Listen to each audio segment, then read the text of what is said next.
नमस्कार, आपका स्वागत है। आप देख रहे हैं आपके साथ मेरी बात और मैं प्रिय रंजन भारती। बिहार में अपराध चर्चा में है।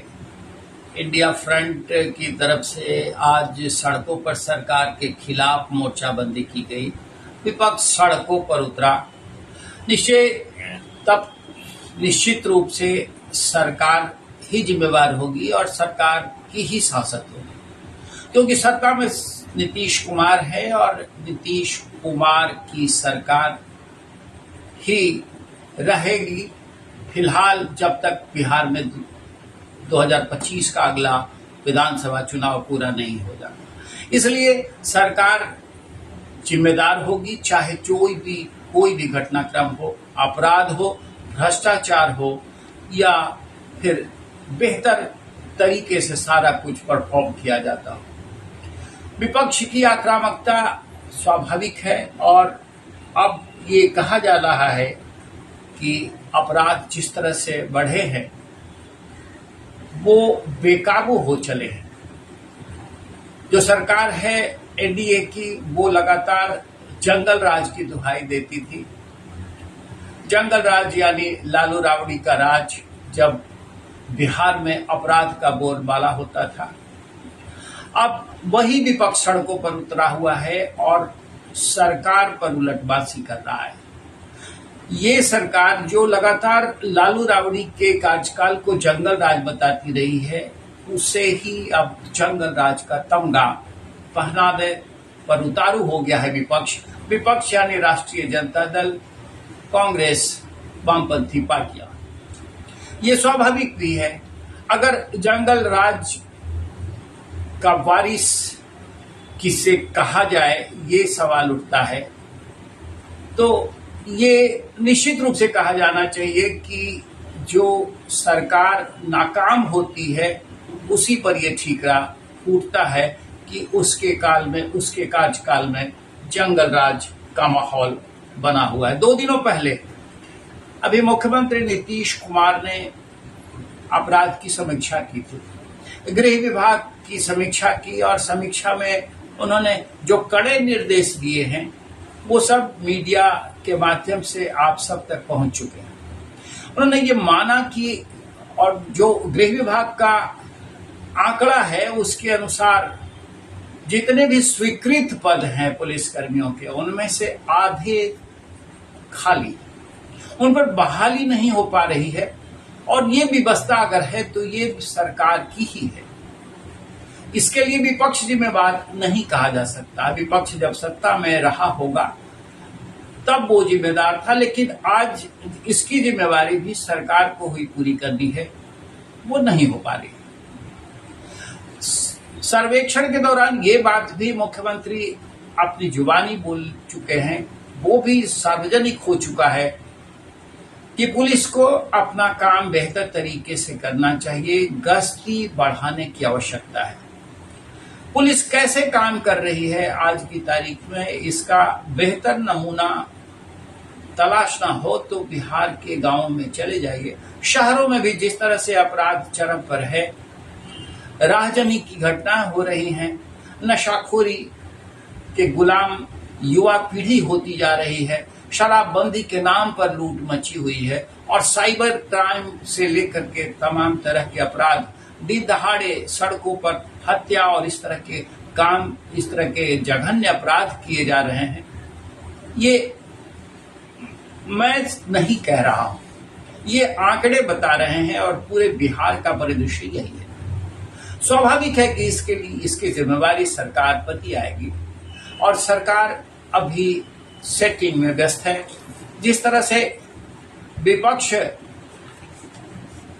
आरोप लगा रहा है, उन पर अगर गौर करें तो ना सिर्फ अपराध का ही मामला चरम पर है बिहार में, बल्कि भ्रष्टाचार भी सिर के ऊपर से पानी बहाने पर विवश हो गया है।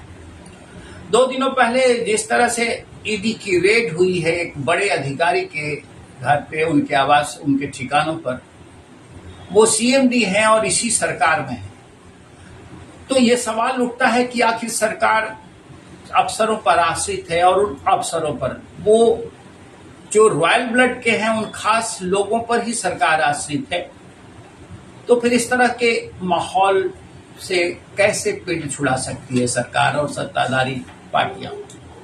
अब सत्ताधारी पार्टियों में नीतीश कुमार के आगे सारे कुछ विवश हैं।